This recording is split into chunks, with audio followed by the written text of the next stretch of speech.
Assalamualaikum dan selamat siang. Posisi berada di Purworejo ya. Lagi bongkar produk Nestle. Kemarin dari Bali ya, maksudnya waktu saya kirim ke Bali, pulang ngosong ke Gempol ya. Di Gempol muat Nestle ya, di Nestle Gempol Pasuruan, kirim ke Purworejo. Kemarin sore saya sampai, pagi ini baru dibongkar guys. Biasalah.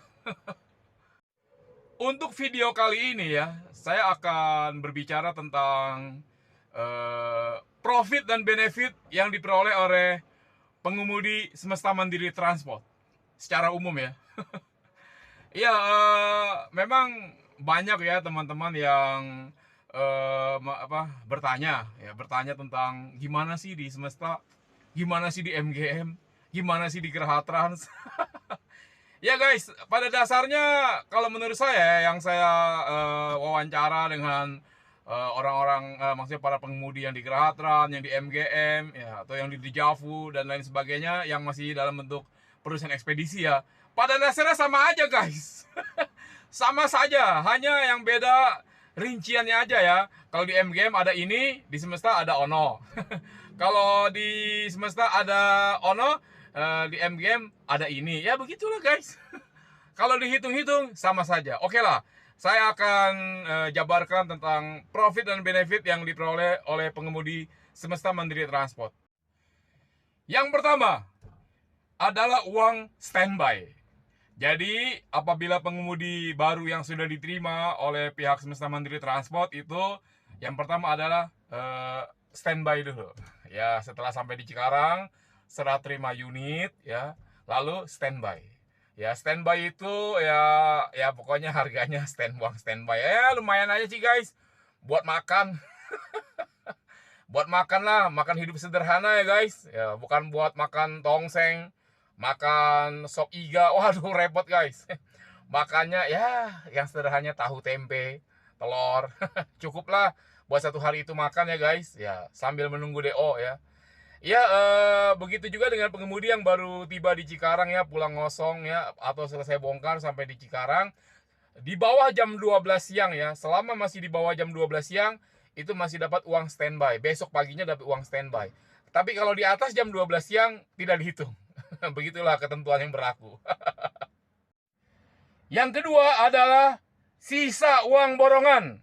Nah, setelah dapat BO ya, sudah mendapat informasi dari pengurus bahwa muat di mana, kirim kemana, itu kan dikasih uang jalan ya, uang borongan. Nah, gaji sopir Semesta Mandiri Transport ya, yang kedua itu adalah sisa dari uang borongan. Jadi setelah kita belanjakan untuk biaya operasional ya, sisanya itu setelah selesai bongkar, nah sisanya itu adalah untuk kita. Ya, kalau kita makannya irit-irit ya sisanya banyak. Kalau makannya dikit-dikit, ya maksudnya makannya banyak-banyak, boros, ya aduh, bisa-bisa nggak ada sisa guys.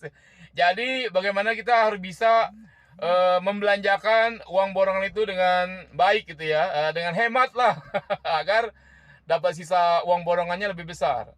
Misalkan dalam operasional, kalau memang perlu masuk tol, ya masuk tol. Kalau nggak perlu masuk tol, ya nggak perlu masuk tol guys, gitu loh. Jadi begitu.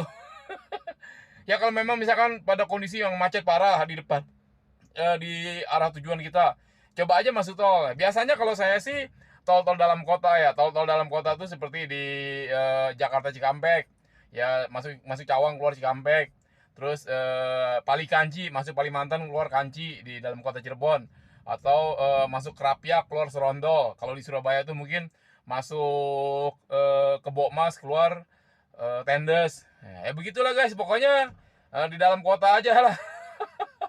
Ya karena kalau masuk kota kita, mobil kita nih nggak bisa masuk ya karena roda 6. Jadi begitu. Yang ketiga adalah uang ritase ya, uang ritase per 1 DO. Ya. Itu ya, baik itu unit CDD, engkel ataupun tronton, itu dapat uang ritase. Baik itu kota-kota, Jawaan atau Sumatera, ya, itu dapat uang ritase ya, per 1 DO, per 1 trip ya. Untuk DO, maksudnya untuk uang ritase kota-kota, Jawaan, Sumatera itu berbeda-beda guys ya. Syarat dan ketentuannya berlaku ya, berbeda-beda aturan mainnya. Tapi yang jelas dapat uang ritase 1 DO. Yang keempat adalah uang lead time. Jadi uang lead time itu khusus untuk lintas Jawa dan lintas Sumatera. Kalau untuk kota-kota tidak ada uang lead time. Jadi uang lead time itu atau uang target waktu. Contohnya begini, dari Jakarta ke Semarang itu target waktunya 19 jam. Kita tiba 19 jam atau kurang dari 19 jam itu dapat uang lead time ya, uang target waktu. Tapi kalau lebih dari 19 jam Jakarta Semarang tidak dapat uang lead time. Yang berikutnya adalah uang menginap. Ya, uang menginap itu ketentuannya apabila kita tiba di lokasi bongkar sebelum jam 12 siang, ya, besok paginya baru dibongkar, itu dapat uang menginap, guys. Ya, dapat uang menginap. Kalau misalkan kita datangnya di atas jam 12 siang, itu kita tidak dapat uang menginap, ya begitu. Jadi begitu seterusnya. Misalkan kita bongkar 2 hari, kita datang di lokasi bongkar tuh kurang dari jam 12 siang. Besok paginya dapat uang menginap. Terus belum bisa dibongkar juga, besok paginya dapat uang menginap lagi, dan begitu seterusnya, guys. Sampai dibongkar. Ya, itu aja. Yang berikutnya adalah uang kosongan. Ini khusus untuk lintas Jawa dan lintas Sumatera ya, guys. Karena uang borongan, uang jalan lintas Jawa dan Sumatera itu hanya sejalan, ya. Misalkan dari Jakarta Semarang itu uang jalannya sekian. Tiba-tiba di Semarang tidak ada muatan balik, sepi DO. Disuruh balik ke Cikarang karena di Cikarang sedang ramai DO. Maka diberikan uang kosongan. Ya, uang kosongan itu, guys, pengalaman saya, ya, dipakai untuk buat beli solar, kita makan, dan masih bisa kirim ke istri walaupun nggak terlalu banyak. Tapi yang penting diirit-irit, guys, ya, diirit-irit makannya. Yang namanya uang kosongan kan nggak full gitu toh, ya. Ya mungkin bisa separuh ya. Nah, jadi bisa seperempatnya, jadi sekedar untuk buat beli solar dan untuk kita makan. Jadi harus diirit-irit ya, guys. Yang berikutnya adalah uang IHR, insentif hari raya. Nah, ini untuk IHR ini besarannya ini, guys, berbeda-beda. Dilihat mungkin masa kerja pengemudi dan kondite narik pengemudi. Nah, begitu, guys. Karena begini ya, waktu saya kemarin Idul Fitri ya, sebelum Idul Fitri kan menjelang Idul Fitri, itu saya dapat IHR. Saya akan kasih tahu jumlahnya nih kalau untuk IHR. Saya masa kerja 10 bulan dikasih 950.000. Nah, teman saya masa kerjanya 11 bulan itu dikasih 1.200.000. Itu, guys. Itu saya juga kaget, IHR-nya ya cukup signifikan ya. Ketimbang saya waktu masih di MGM baru 1 tahun cuma dikasih uang IHR-nya cuma 100.000, guys. 100.000 lebih dikit lah. Ya, yang masa kerjanya baru 4 bulan aja masih dapat 300.000 di Semesta.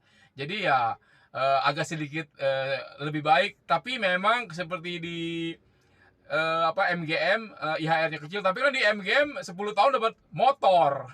Terus 20 tahun dapat biaya renovasi rumah. Itu yang kasih yang punya MGM langsung loh, guys. Jadi ya sama aja, guys. Beda sini beda sono. Jadi begitulah, guys. Nah, yang berikutnya ini adalah profit and benefit yang tidak berbentuk uang ya. Ini salah satu fasilitas ya. Fasilitas itu BPJS ya, BPJS Ketenagakerjaan dan BPJS Kesehatan.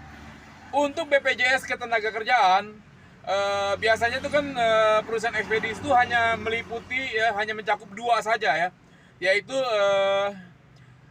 jaminan kecelakaan kerja ya, dan jaminan kematian ya. Jadi hanya 2 saja umumnya perusahaan ekspedisi seperti itu. Tapi untuk Semesta Mandiri Transport ada juga jaminan hari tua ya. Jaminan hari tua apabila pengemudi mungkin ya sudah tua, sudah tidak kuat lagi bekerja, ingin resign. Nah, itu BPJS jaminan hari tuanya itu akan cair ya, akan diurus gitu. Jadi ada 3, JKK, JKM, dan JHT. JKK itu jaminan kecelakaan kerja, JKM jaminan kematian, JHT jaminan hari tua. Besarnya ya saya tidak tahu ya. Kemudian untuk BPJS Kesehatan tuh kita buat sendiri ya. biasa saya pribadi, sifatnya pribadi ya, BPJS Kesehatan itu buat sendiri dan bersifat pribadi. Pada saat kita bayar BPJS Kesehatan secara pribadi itu nanti akan dirimbes ya, akan diklaim ke pihak semesta. Tapi itu untuk kelas 3 ya, kelas 3 saja ya. Jadi kelas 3 setelah kita bayar dirimbes itu akan dibayar oleh pihak semesta untuk BPJS Kesehatan. Jadi ya begitu aja guys untuk profit dan benefit yang diperoleh oleh pengemudi Semesta Mandiri Transport. Jadi pada dasarnya sama saja ya, nggak Semesta Mandiri, nggak di Geraha Trans, nggak di Dejavu, nggak di MGM, nggak di SEAL, sama aja guys ya, semua ada kurang lebih. Jadi kalau para pengemudi ya, anda nih ya, para viewer saya ingin mencari kehidupan yang lebih baik ya, yang lebih enak di perusahaan ekspedisi, tidak ada. Kalau menurut saya tidak ada. Memang ada viewer saya yang cerita bahwa dia bekerja di perusahaan ekspedisi, di salah satu perusahaan ekspedisi yang DO-nya itu lancar jaya ya. Berangkat dari Jakarta ke Medan ke bawa muatan lagi ke Jakarta, dari Jakarta ke Bali balik lagi ke Jogja dapat lagi ke Lombok, dari Lombok balik lagi dapat muatan ke Jakarta. Jadi TikTok dong. Emang katanya dia bilang seminggu dapat 11 juta ya. Dia seminggu dapat, tapi nggak pernah pulang guys. Jarang pulang, jarang ketemu keluarga. Jadi jatuhnya sama aja. Dia sampai resign lah. Ya sampai resign saking apa ya? Ya duit sih banyak tapi nggak ketemu keluarga. Memangnya hidup gitu cari uang aja. Kita juga ingin hidup bersama keluarga. Ya, jadi begitulah guys ya. Jadi tidak ada yang sempurna ya. Kalau mau sempurna, mau enak terus, nanti di surga kesenangan, kebahagiaan yang sebenarnya. Kalau kita di dunia ini selalu hidup susah, kita bukan hidup susah, di dunia ini hanya ujian. Kalau nanti hidup yang susah yang sebenarnya, yang sengsara yang sebenarnya itu adalah pada saat kita nanti masuk neraka. Nauzubillah min dzalik, saya tidak mau masuk neraka. Makanya hidup di dunia ini hanya ada dua, susah dan senang. Yang jadi masalah adalah bagaimana kita bisa mempertanggungjawabkan kesenangan dan kesusahan kita di pengadilan akhirat nanti. Ya, apakah kesenangan kita itu bisa membawa ke surga atau ke neraka? Ya, apakah kesusahan kita itu bisa membawa ke surga atau ke neraka? Itu aja guys. Mohon maaf, ceramah dikit. Oke deh guys, jangan lupa ya subscribe ya. Nah, ini kebetulan acara bongkar sudah selesai.